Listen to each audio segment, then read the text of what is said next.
번째 짧은 강의 듣겠습니다. 무릎 통증 이 세 가지만 기억하라고 주장하시는 분입니다. 정형외과 전문의 김진구 박사님 강연대로 모시겠습니다. 여러분 네, 큰 박수로 나오세요. 환영해 주시죠.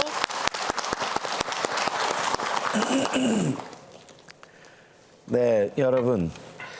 우리가 태어나서 일생 동안 몇 보 정도를 걸을까요? 보통 이제 우리나라 분들이 이제 100세 시대가 됐죠. 굉장히 오래 사십니다. 한 10,000보 정도를 걷는 분들이 평균이라고 그래요. 우리나라 분들이 굉장히 많이 걸으세요. 그래서 대략 10,000보를 걸은다고 할 때 최소한 1억 5천 보에서 3억 보, 2억 보 이상을 걷습니다. 사실은 관절염을 병이라고 한다면 병이 없는 분이 훨씬 많은 거죠. 그래서 평생을 2억 보 이상의 걸음을 걸으면서도 관절이 그렇게 쉽게 망가지지 않는다는 게 먼저 좀 생각하셔야 될 거예요. 단순하게 걷는 것만이 아니라 쪼그리 앉기도 하고 계단을 오르내리기도 하고 뛰기도 하고 등산도 하고 그 많은 그런 자세가 다른데 놀랍게도 이 자세에 따라서 무릎에 걸리는 압력이 굉장히 달라집니다. 보통은 이제 서 있을 때는 그냥 양쪽 무릎이 2개니까 반 정도의 이제 하중이 걸린다면 이제 걸을 때는 한 70% 정도 무릎에 부담이 가요.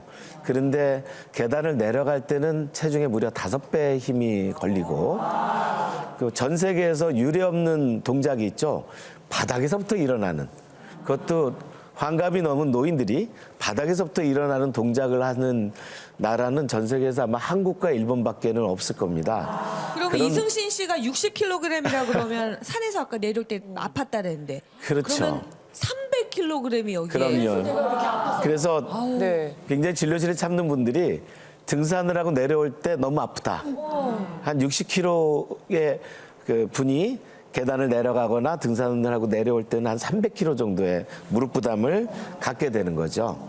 그래서 이제 그런 굉장히 많은 부담을 갖는 어떤 관절임에도 불구하고 무릎의 별명은 충격을 흡수하는 관절입니다. 이 관절은 충격을 흡수하는 아주 특수한 조직으로 돼 있기 때문에 쉽게 망가지지 않습니다. 그래서 관절을 아끼려고 안 쓰면 좋아지겠지 그게 아니고 내가 이 정도 튼튼한 관절을 가지고 있다는 믿음이 굉장히 중요합니다.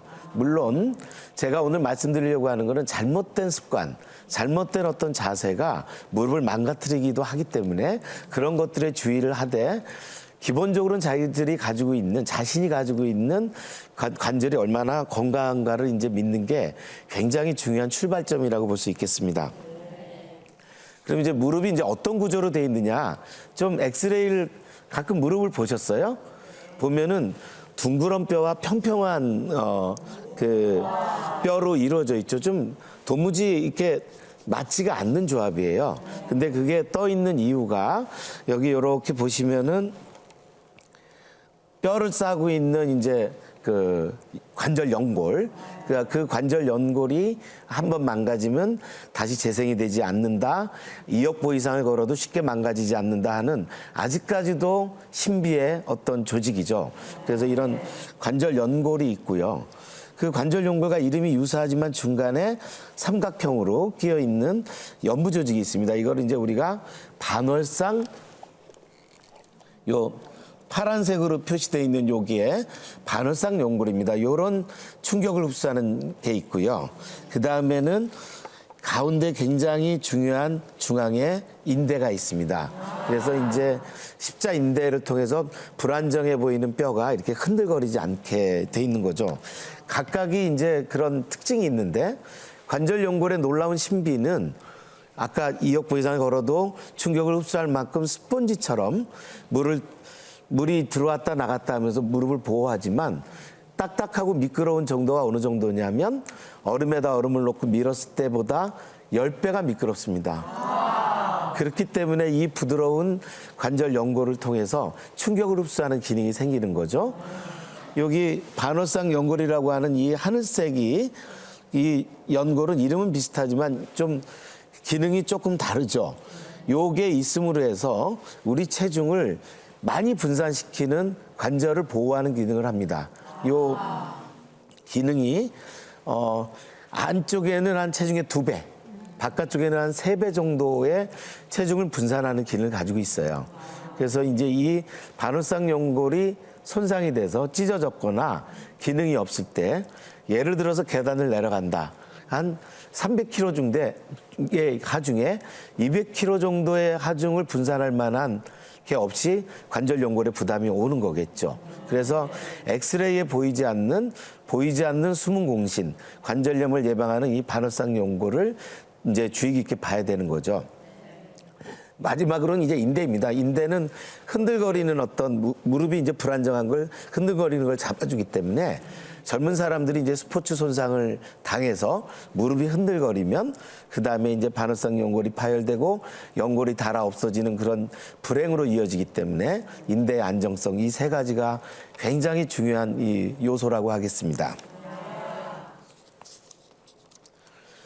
자, 이제 그런 중요한 어떤 관절 연골을 우리가 갖고 있는데 이제 중년의 나이가 되면서부터 이제 슬슬 무릎에 통증이 오기 시작하죠. 이제 그런 걸 어떻게 이제 조절해야 되겠느냐, 관리해야 되겠느냐 이 말씀을 좀 드리겠습니다. 가장 먼저 중요한 게 체중입니다. 아까도 관절의 어떤 자세에 따라서 체중에 비례해서 압력이 달라진다고 말씀을 드렸죠. 그 말씀은 예를 들어서 60kg의 분이 계단을 내려갈 때 300kg의 부담이 있기 때문에 예를 들어서 체중을 3kg를 뺀다면 15kg 정도의 부담을 줄일 수가 있습니다. 아마도 그 어떤 약이나 주사보다 먼저 체중을 관리하는 게 중요하겠습니다. 그래서 날씬한 분이 무릎이 아프다고 체중을 빼는 얘기를 드리는 게 아니고 본인 스스로가 최근에 이제 체중이 많이 찌고 뚱뚱하고 그것 때문에 무릎 통증이 왔을 땐 체중을 빼야 된다. 그래서 이제 저희 이제 의료진들이 333 운동을 하게 됐습니다. 석 달 동안 3kg를 빼고 석 달을 유지할 수 있으면 대략 무릎 통증, 과체중 때문에 오는 무릎 통증의 30%를 줄일 수가 있습니다. 그러니까 3kg를 빼는데 석 달이 걸리는 거고 그 뺀 3kg를 석 달 동안 유지하라는 말씀이신 거죠? 네. 쉽지 않은 일이죠. 네, 우리 모두가 알고 있습니다. 네. 쉽지 않지만 또 어렵지도 않습니다. 자세한 운동의 설명은 후에 이제 운동 전문가들께서 말씀해 주실 거고요. 일단 중요한 거는 안 먹고 빼는 거는 좋지 않다는 거죠. 항상 중년의 나이 때 살을 빼라 그러면은 젊은 시절에 자기가 뺐던 방법을 생각하거든요.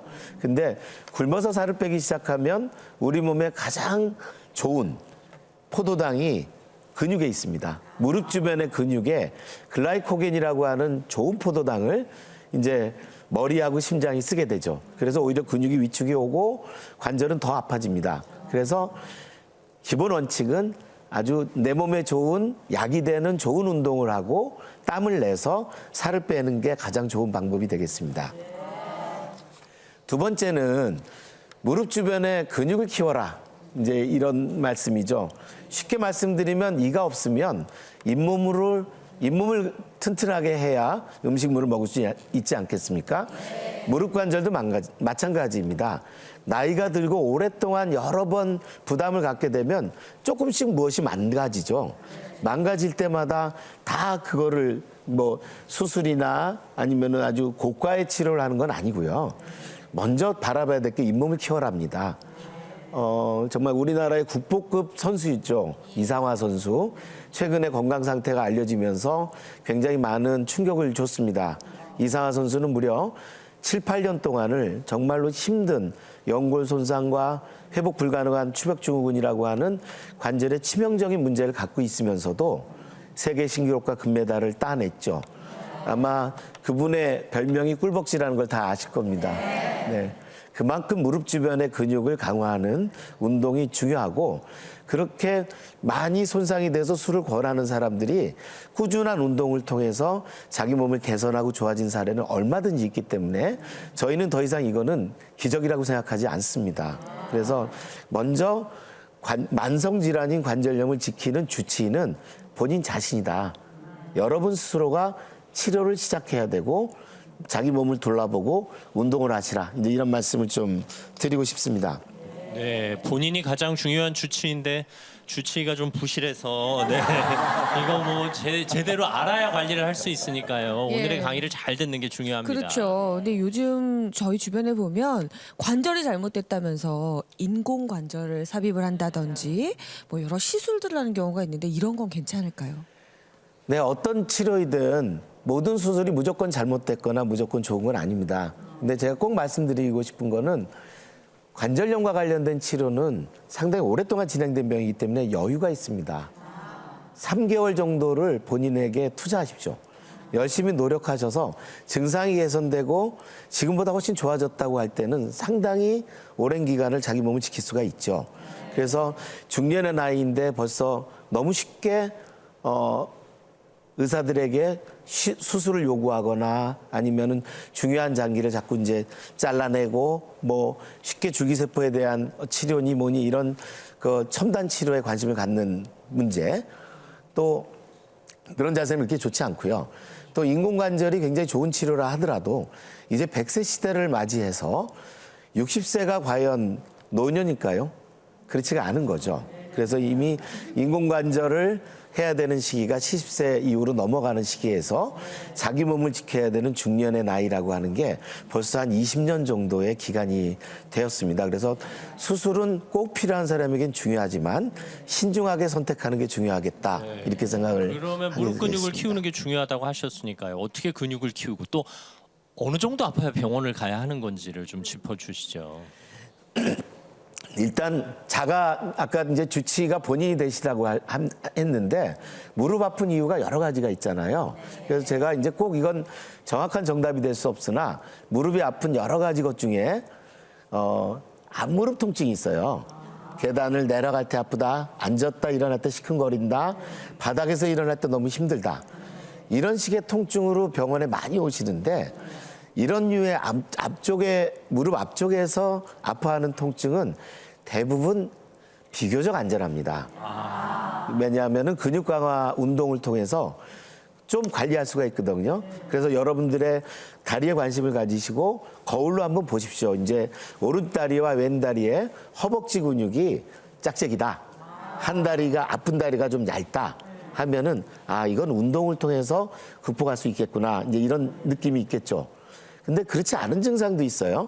이제 본인은 그냥 똑바로 잘 걷고 있는데 갑자기 힘이 출렁 빠지거나 본인의 의지랑 상관없이 무릎이 뭐가 걸려서 그게 잘 안 풀리는데 그렇게 풀리는 과정에서 약간 붓거나 아픈 경우, 그 다음에 그냥 계단 정도를 내려가거나 버스에서 내려갔는데 뜨끔한 증상이 뒤쪽에서 오면서 도저히 걷기가 힘든 그런 증상이 오거나 이런 증상은 안전한 증상이 아닙니다. 그런 경우라면 늦기 전에 전문의를 찾아서 진료를 보시는 게 중요하겠습니다. 마지막 세 번째 꼭 강조하고 싶은 거는 생활 습관을 개선해야 된다는 거죠. 우리나라가 온돌바닥에서 사는 생활 문화를 가지고 있어요. 전 세계에서 그런 생활 문화를 가지고 있는 그 생활 습성은 한국과 일본 두 나라밖에는 없다고 합니다. 뭐 인근 아시아 국가에서 가장 인구가 많은 중국도 대부분은 신발을 신고 침상에서 생활을 합니다. 근데 저희에게 익숙한 이런 바닥 생활이 어떤 자세를 만드느냐? 쪼그리는 자세를 만들죠. 그래서 무릎을 이렇게 많이 쪼그리게 되면 무릎 뒤쪽이 이제 압력을 받아서 비틀어지면서 짓이겨지게 되죠. 그 힘이 무려 아직까지 이제 서구에서 발전된 어떤 연구로 알려지지 않았지만 체중의 10배 이상의 힘으로 짓이기는 자세가 나올 것이다. 이제 그런 생각을 하고 그만큼 우리나라에서는 이 관절 뒤쪽이 망가지는 질환이 서양과 중국에 비해서 월등히 많습니다.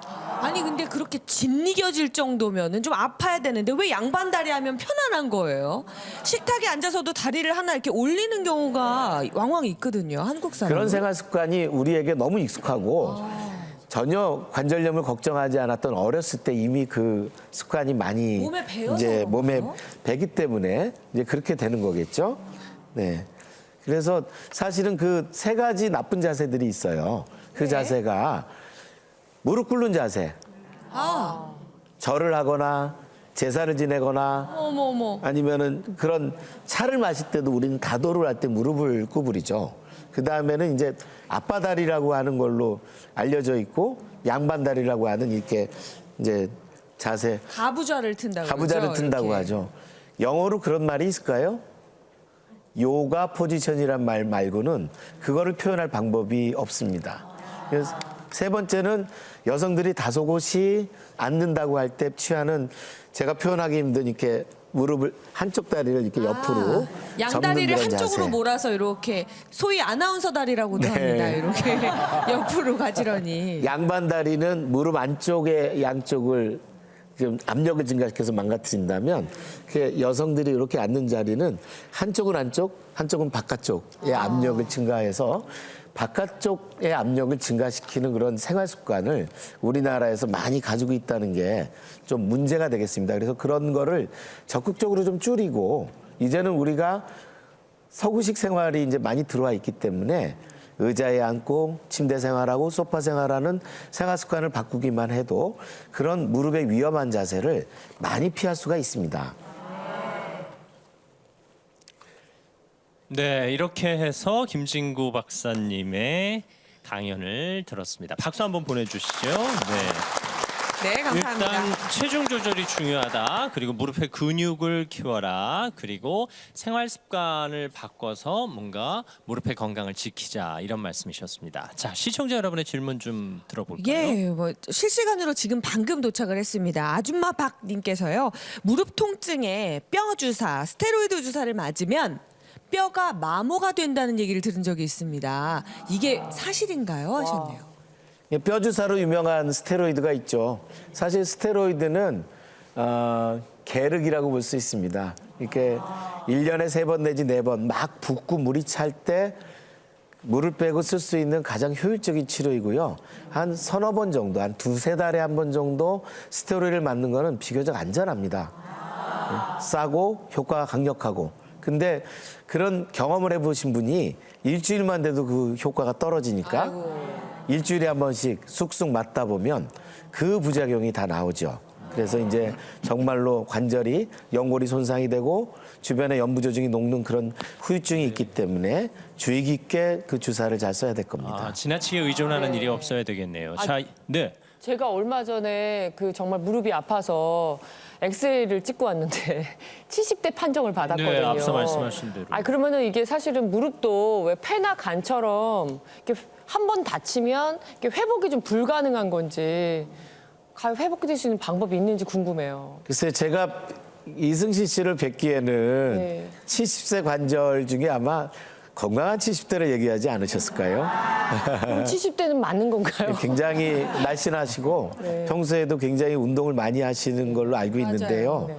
아까 말한 그 아픈 문제 중에 걱정이 좀 덜 되는 아픈 문제들, 앞무릎 통증들, 그거는 이제 등산을 많이 하거나 많이 걸을 때 오거든요. 그래서 음식도 골고루 먹어야 되듯이 운동도 많이 걷는 유산소 운동에 걸맞게 근력 강화 운동을 같이 하신다면 많은 문제가 해결이 되지 않을까 생각하고 있습니다. 충분히 회복 가능하답니다. 예, 마음 감사합니다. 70대 되겠습니다. 판정으로 지금 네. 이렇게 마음이 상했으니까 한 번만 위로해 주세요. 70대 아니라고. 예, 건강한 70대로 30년을 사십시오. 네. 아니 앞서 이제 생활 습관 얘기하시면서 좌식 생활 하셨는데 우리 소파에 앉잖아요. 그럼 소파에 앉을 땐 이렇게 뭔가에 다리를 올려놓고 다리를 뻗고 앉는 자세가 도움이 좀 될까요? 어떻습니까? 나쁜 자세는 아닙니다. 네. 이제 되게 우리나라 생활 습관이 어려운 게요. 앉아 있는데도 다리를 모아요. 그렇게 해요. 네, 예. 그래서 운전하면서 아픈 사람들의 대부분이 크러치나 그 브레이크를 밟는 페달 옆에 이제 왼다리를 보통 많이 쪼그리고 있어서 왼다리 통증이 있습니다. 네. 그래서 이제 그런 생활 습관이 익숙하기 때문에 아예 발받침을 갖다 놓고 있으면은 훨씬 편한 자세로 있을 수가 있겠습니다. 그러니까 텔레비전 보실 때는 그래도 무릎을 좀 펴주는 자세를 유지하는 게 네네. 좋겠군요. 내일부터 우리 어머니들에게도 여기 발받침대를 하나 놔드려야 되지 않을까 싶습니다. 네, 실시간으로 사랑 옵스님께서요. 걸을 때마다 저는 무릎이 살짝 구부러지는 반응이 있는데 이건 괜찮을까요? 하셨어요. 글쎄요, 그냥 그 자체만으로는 본인이 주관적으로 느끼는 습관이기 때문에 무릎을 구부리는 자세는 뭐 그렇게 걱정돼 보이진 않지만 정상적으로 걸을 때 항상 강조하는 거는 무릎이 진짜 아프신 분들은 약간 쪼그려서 걸어요. 그래서 이제 까치 걸음을 한다 그러죠. 뒤꿈치를 대고 무릎을 다 펴고 걷는 걸음이 운동도 되고 가장 중요하기 때문에 정상 걸음을 한번 되돌아보시는 자세는 굉장히 중요하겠습니다. 네, 아니 오늘 중요한 세 가지를 말씀해 주셨습니다. 체중 조절, 무릎 근육, 생활 습관 개선. 이 세 가지는 명심하겠습니다. 정형외과 전문의 김진구 박사님이셨습니다. 감사합니다. 고맙습니다. 자, 이분